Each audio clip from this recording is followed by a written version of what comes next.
All right, so some of you may not know who I am. My name is Ben Kuyansky. I'm a member of the Windsor Church, and I have a testimony for this evening.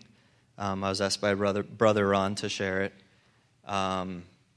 Those of you who do not know me, I'm a critical care nurse in Michigan, and through my experience at work, I've seen a lot.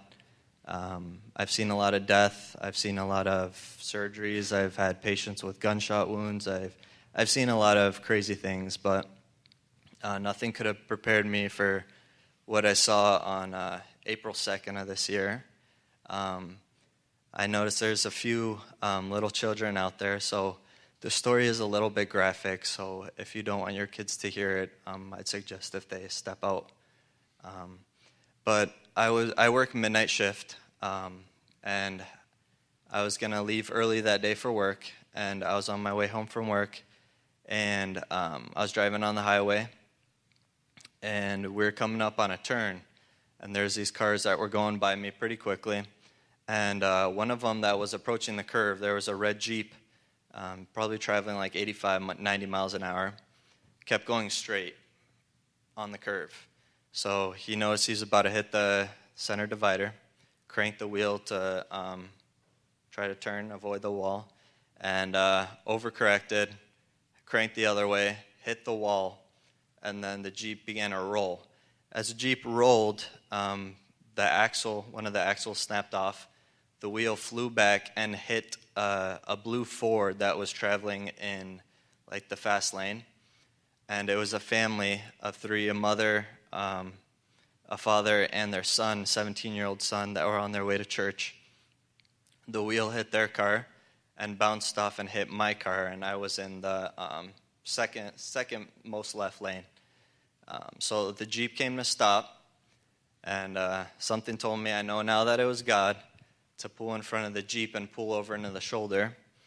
The blue Ford with the family on their way to church pulled behind the Jeep, and then who I found out later was a doctor, a critical care lung doctor, pulled behind that blue Ford. So I got out of my vehicle. I went to go help because I have trauma certification, so I wanted to see what I could do if anybody was injured. And I was on my way to the Jeep, and I saw the doctor. She was running towards me, and the 17-year-old boy, was getting out of the blue Ford. So the traffic was still going, still moving pretty good. People were still driving fast. It was tough to see because it was around a corner. And another 17-year-old boy on his way to work couldn't avoid the accident. He slammed on his brakes and cranked the wheel. His car began to spin out, and as the boy was getting out of the blue Ford, the car hit him, traveling highway speeds, hit the boy, and then crossed over and hit the doctor right in front of me. The car was coming for me, and now I know it was God that stopped the vehicle, but I saw the doctor get hit. I watched her get hit. I was looking right at her. And I kind of covered my face and turned and ran, and closed my eyes waiting for the inevitable, for me to get hit. And all I felt was just a rain of glass just pour all over me. And I'm still standing there with my eyes closed and shocked that I was still alive. I knew it was God who stopped the car, and I opened my eyes, and in front of me was a doctor. Sorry. She was laying in front of me. She was choking on her own blood. Her brains were in her hair. I look over, and I see the boy. He has a full amputation of his right leg. Family screaming. Chaos. It was like I was in a war zone. Couldn't believe it felt surreal.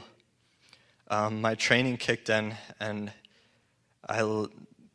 I know it was God too helping me, and I did what I could in that moment, and I stayed back to help load the patients and everybody on to the boards and get them sent to the hospitals for help. I remember getting in my car and just breaking down. I cried, called my wife, told her what happened. It was a Sunday morning. I told her not to go to church. I needed her at home. And the doctor later on, a couple days later, passed from her complications, from her injuries. The boy made it. The boy who had the amputation of his leg made it. But the 17-year-old boy who couldn't avoid the accident, from what I understand, ended up passing as well.